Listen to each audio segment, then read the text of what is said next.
En esta oportunidad explicaré el procedimiento para estimar el rendimiento y la volatilidad de dos acciones y les presentaremos de forma anualizada. Para lograr entonces el rendimiento eh, anualizado, lo que vamos a hacer es a este rendimiento diario, a esta variación diaria, le vamos a sumar 1. Entonces, si bien es cierto que esta es la variación porcentual del precio de un periodo al otro, eh, digamos que lo que estamos diciendo es que si yo tuviese un peso o un dólar el 13 de agosto y dado que crece el primer día del 13 al 17, eh, pues entonces el 17 al finalizar el día tendría 1,014 dólares por cada dólar que invertí el 13 de agosto. Entonces lo que estamos haciendo simplemente es sumándole una unidad, eh, sumando una unidad a el valor porcentual. Entonces cuando los valores porcentuales o las variaciones porcentuales diarias son negativos, pues esto nos va a representar, digamos que el comportamiento eh, pues de un dólar con respecto al momento anterior. Bien, hacemos el mismo procedimiento, tomamos el rendimiento del día, sumamos 1 y ya está. Bien, digamos que otro valor que es importante para nosotros conocer aquí pues es el número de observaciones que tenemos. Entonces vamos a hablar de la forma contar de Excel, pues para contar el número de rendimientos, digamos que tengo a lo largo de la historia, o a lo largo de mis datos. En este caso, pues tengo 2.532 datos. Eh, y también voy a necesitar pues el número de datos o de periodos que tengo por cada año. Y vamos a asumir entonces aquí que son 253. Digamos que entendiendo que son 10 años, pues digamos que podemos sacar la media de días por año, que en este caso sería 253. Bien. Em, para calcular entonces el rendimiento anualizado, lo que vamos a hacer es calcular, digamos que el producto, ¿no? El producto con la función producto de esta columna que construimos a partir de, pues de los rendimientos más la unidad. ¿Sí? Entonces, ¿qué es lo que está pasando? Pues que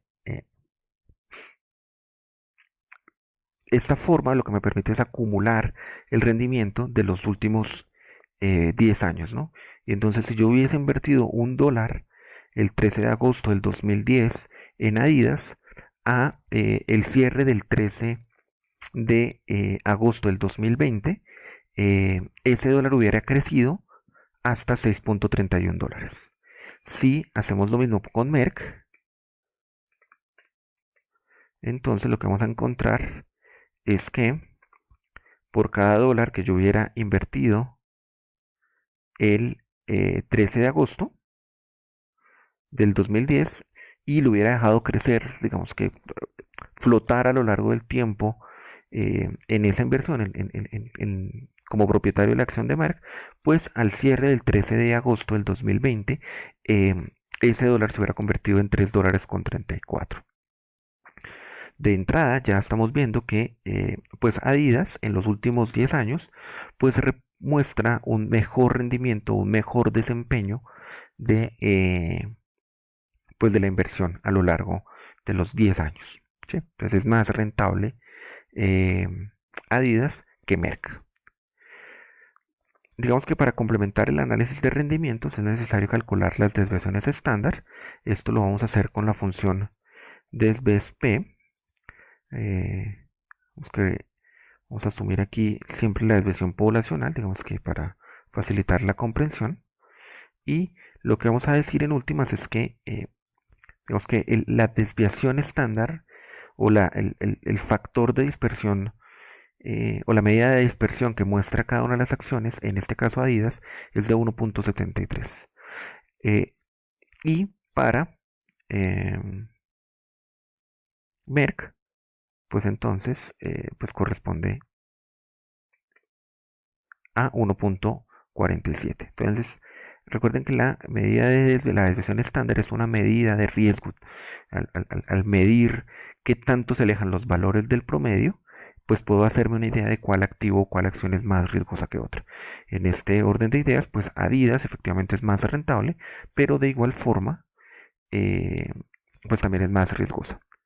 El problema que tenemos hasta allí es que el rendimiento que tenemos acumulado, pues es el correspondiente al rendimiento de 10 años, mientras que esta desviación estándar está calculada a partir de datos diarios. En últimas, no son comparables la desviación estándar que tenemos aquí y el rendimiento acumulado. Por eso entonces hay que hacer un procedimiento de anualización de los rendimientos.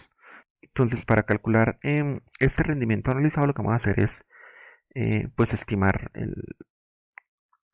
digamos que la tasa equivalente de ese 6.31, pues es la tasa de rendimiento de 10 años. Lo que vamos a hacer es calcular la equivalente a un año. ¿Cómo se hace eso?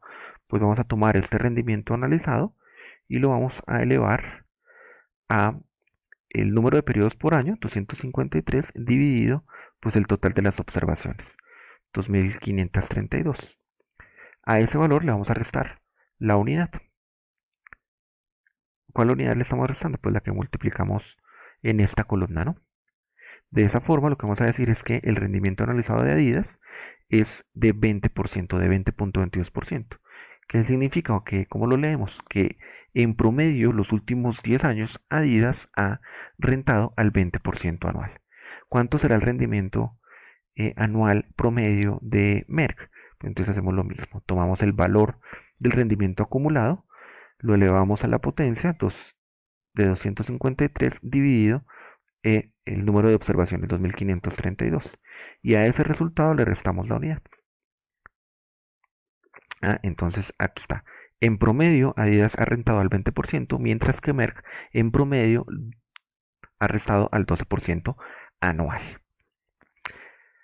Lo mismo queremos hacer entonces con la volatilidad. Esta volatilidad es una volatilidad que está expresada en días, es decir, tendría que compararla con el promedio diario para poder, digamos que hacerla, dimensionarla. Entonces ahora lo que vamos a hacer es dimensionarla pues al año. ¿Cómo se hace eso? Entonces lo que hacemos es tomar el valor de la desviación estándar y multiplicarlo por la raíz cuadrada de la cantidad de periodos que pasan en un año.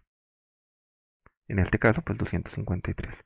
Y lo que podemos decir entonces es que mientras que el rendimiento de Adidas es 20%, su volatilidad, el riesgo o la medida de riesgo a partir de la desviación estándar es del 27.61. Lo mismo entonces hacemos con la de Merck.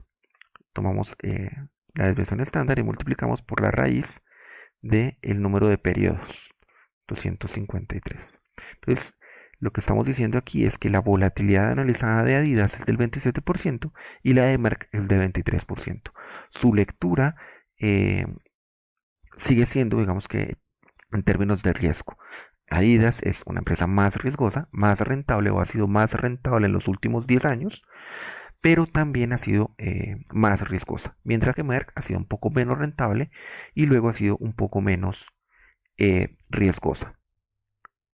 Lo que queremos ahora es una medida que nos permita comparar si ese rendimiento que se está obteniendo es suficiente, satisface pues el riesgo que estoy asumiendo en la inversión. Para eso entonces vamos a hablar del coeficiente de Sharpe. El coeficiente de Sharpe lo que va a hacer es tomar el valor del rendimiento. Aquí tengo que hacer un supuesto. Entonces vamos a suponer aquí un rendimiento libre de riesgo expresado en términos anuales y lo vamos a asumir, podría ser del 2%. Vamos que a conveniencia lo estoy seleccionando al 2%. ¿Qué es lo que voy a hacer con el coeficiente de Sharpe?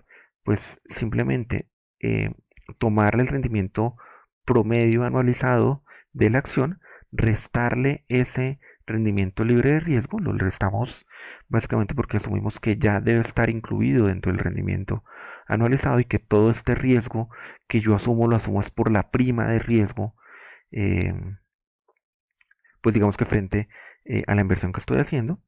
Y entonces esta diferencia, el rendimiento anualizado menos el libre de riesgo, lo divido entre el valor eh, de la volatilidad, del riesgo. Y entonces lo que estoy teniendo, el coeficiente Char lo que me dice es que por cada unidad de riesgo que yo asumo, por cada 1% de riesgo que yo asumo en la inversión, pues estoy teniendo una respuesta de 0.65 puntos porcentuales. Entonces, efectivamente, a mayor riesgo, por una unidad de riesgo que asumo, pues obtengo 0.65 o 0.66% de rendimiento. Ahora lo vamos a hacer para Merck. Entonces, lo que hacemos es tomar el rendimiento anualizado, restamos el activo libre de riesgo, el rendimiento libre de riesgo, y lo dividimos en pues el valor de la volatilidad. En este caso, por cada unidad de riesgo que estoy asumiendo en Merck, el rendimiento que estoy obteniendo en términos medios es de 0.46. En ese orden de ideas, Adidas, a pesar de que es una empresa más riesgosa, digamos que su relación de, o mejor, el rendimiento que obtengo por el nivel de riesgo que asumo, pues es mejor que el rendimiento que obtengo dado pues eh, el nivel de riesgo que estoy asumiendo en Merck. En este orden de ideas, el chart me permite, digamos que, discernir en cuál de los dos activos eh, es una mejor inversión. Entonces, efectivamente es más riesgoso, pero el rendimiento adicional que obtengo, eh, pues compensa ese riesgo que se está asumiendo de una mejor forma que lo hace Merck. Hasta aquí este procedimiento. En los próximos videos complementaremos el ejercicio. Muchas gracias.